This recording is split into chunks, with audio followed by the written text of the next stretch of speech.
Okay, I'm just going to work a few problems with you. The bell will ring in a minute, so it's going to be really loud, but I'll try to get through what I can. These parentheses right beside each other indicate multiplication, and multiplication is not that difficult here, although sometimes you're left with big numbers, but in this case, you have pretty small numbers. Negative 5 times negative 5 is positive 25, and then I times I is I squared. Now, I told you before the quiz to remember that you cannot leave an exponent of I bigger than 1. So this is I squared, so we're going to have to actually change it to negative 1. So that's going to be 25 times negative 1 plus 7i. Now, this 25 times negative 1 turns into a negative 25 plus 7i, and that is going to be your answer. Negative 25 plus 7i. And remember, you're not going to write 7i minus 25 because that is not standard form. Standard form is when your I is listed second, or your imaginary term is second. On the next type question that I'm going to go over is going to be one like number 12. There was one like this on the quiz. We went over a problem like this yesterday.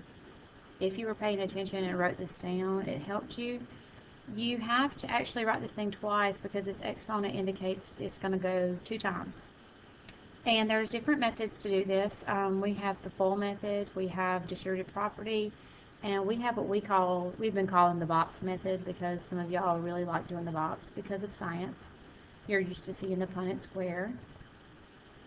And this is just like a Punnett square. So this is 25. You're going to multiply 5 times 3, so that's going to be 15i. Here you're multiplying 5 times 3, so that's 15i. And then 3i times 3i is 9i squared. Well, you have an I squared, which is, if you look back at the top, I squared is negative 1. So this is actually 9 times negative 1, which is negative 9. The great thing about the box is once you multiply, all you're doing is you're adding across. So this is 30i. And then you have a 5 and a negative 9, which is a negative 4. So negative 4 plus 30i. Some of you are wanting to add those together, and you cannot. You cannot add those because those are not like terms.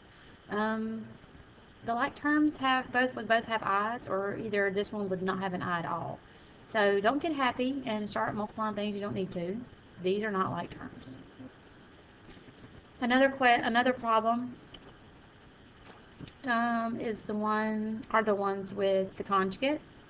You need to multiply by the complex conjugate, and just to keep it the same, I told you needed to take the opposite of the I term, so we're just going to take the opposite of the I term. So we're going to multiply top and bottom by 3i, negative 3i. And all we have to do here is just distribute. We're not just multiplying the negative 3i times the 5i, we're multiplying by the whole thing. So that's actually going to be positive 30i plus 15i squared. And then on the bottom, we're going to be left with negative 9i squared. Of course, I squared, again, is negative 1.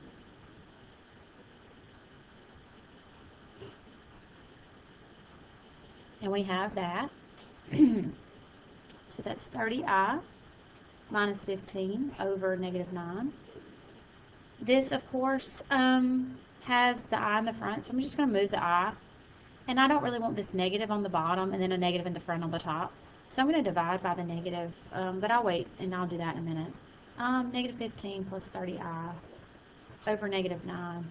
So I'm just going to divide by the negative and leave it with 15 minus 30i over positive 9. Both of those are synonymous. I would accept either one, but it's just my preference. I don't like this negative over the negative, so I would like to get rid of those negatives over negatives. These also have a common factor. I told you on the quiz I didn't mind if you left it this way. I would like to see that you know the process right now. But on the test, of course, you would have to reduce. If you reduce this, you have to reduce everything by 3.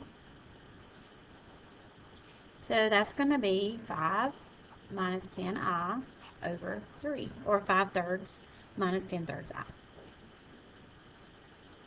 The last type problem I'm going to go over would be one like number 19. And this is, we did square roots before we did anything with imaginary numbers. And this is the reason why. 80, most of y'all picked 8 and 10. So I'm going to do 8 times 10. 8 is 4 times 2, and 10 is 2 times 5. You don't have to break it down this far. Some people just need to see every little thing, so I'm putting every little thing in. You have 5 x's, and you also have a -1 for the negative. I'm going to circle all my pairs. So there's a pair of 2's, it comes out. There's a pair of 2's, it comes out. Remember, with each pair, when you're taking the square root with each pair, you can take the number out that was the pair. There's a pair of x's. There's another pair of x's. And this -1 is going to come out as an I. We have a 5 and an x that do not have a pair, so they stay inside. So that's 4x squared I square root 5x, and that is your final answer. Some of you are bringing a negative out as a negative, and we've never done that. Also, you had your note sheet, and it told you that the negative came out as an I. I think this exact problem was on there without the x to the 5th on the note sheet. So if you just looked at that, I'm pretty sure that the 45 was on the note sheet, and the square root 36 was also on the note sheet. I'm pretty sure the square root 54 was on there too. So if you'd had your note sheet and filled it out like you were supposed to, you would have done a little bit better on this section. But you've got to remember your rules. That's the big issue. You've got to remember your rules for exponents. You've got to remember your rules for polynomials. And you've got to remember your rules for the i's, or the imaginary numbers. I can't learn those for you. You have to go home and learn them yourself. You have to go home and study. You have to go home, and if you don't understand something, you've got to look it up. You've got to go online, look up on Khan Academy, somewhere. There's resources out there for you to look it up. There's also people you can text, or there's usually different blogs you can go on. So there's different things you can do, and it would be nice if you started utilizing your resources. And I'm also here after school. You can come in after school. Have a good day.